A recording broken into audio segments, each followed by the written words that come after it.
Hello साथीहरु, कस्तो हुनुहुन्छ? ठिकै हुनुहुन्छ होला है? म चाहिँ घर आइरहेको थिएँ नि त, अन्त घाँस काट्नु जानु आँटेको। बस्तीमा आएपछि घाँस काट्नै पर्यो है। अन्त भाउजू र म चाहिँ घाँसमा जाउँ न भनेर भाउजू र म जान थिएँ। भाउजूले चाहिँ आफू त टोको बोक्दै थियो।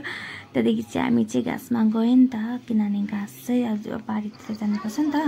अन्त घरदेखि माथि गएर चाहिँ घाँस काट्यो। मैले चाहिँ त्यहीँ घाँस देखेर चाहिँ म यहीँ काट्छु त भने भाउजूले चाहिँ पर गएर काट्नुभयो। अन्त म चाहिँ यहाँनिर काट्नु थालेँ नि त, यहीँनिर। अन्त काट्दै थिएँ, अब निकै भएको थियो नि त मैले चाहिँ घाँस नकाटेको, किनभने अब म त ड्युटी गान्तोकमै हुन्छु नि त। त्यसले गर्दा घर आउँदा पनि त्यस्तो काम गर्नु पर्थेन। अहिले चाहिँ लामो छुट्टी भएर काटेको त हातै काटी पठायो। कस्तो हात दुख्यो, अब कस्तो डरलाग्दो काट्यो नि त हातले हो। अनि त्यहाँदेखि चाहिँ भाउजूलाई पर काट्नुभयो। मेरो पालन गयो भाउजूकै छेउछेउमा, किनभने भाउजूले सजिलो हुन्छ नि त, त्यसले गर्दा।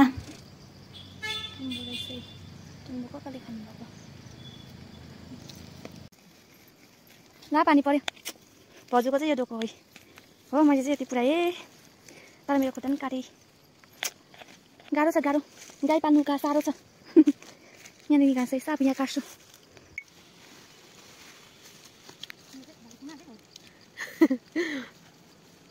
पानी पनि आइरहेछ।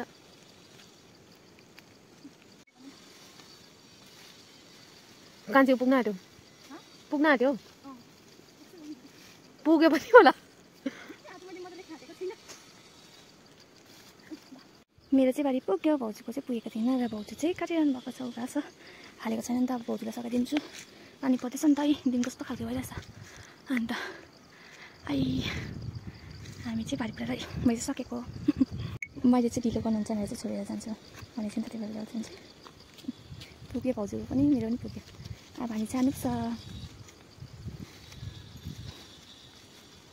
मान्छे त त्यही छ घाँस।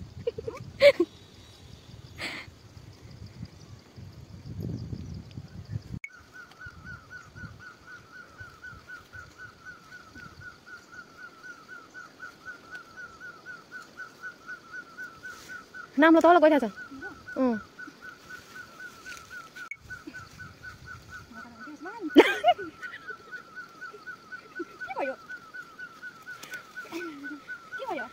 तल चढ पछाडि बाँधेकै रहेछ नि त नाम्लो।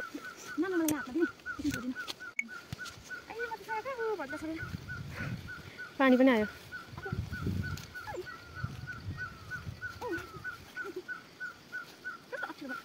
कान्छी साह्रो पर्दैछ।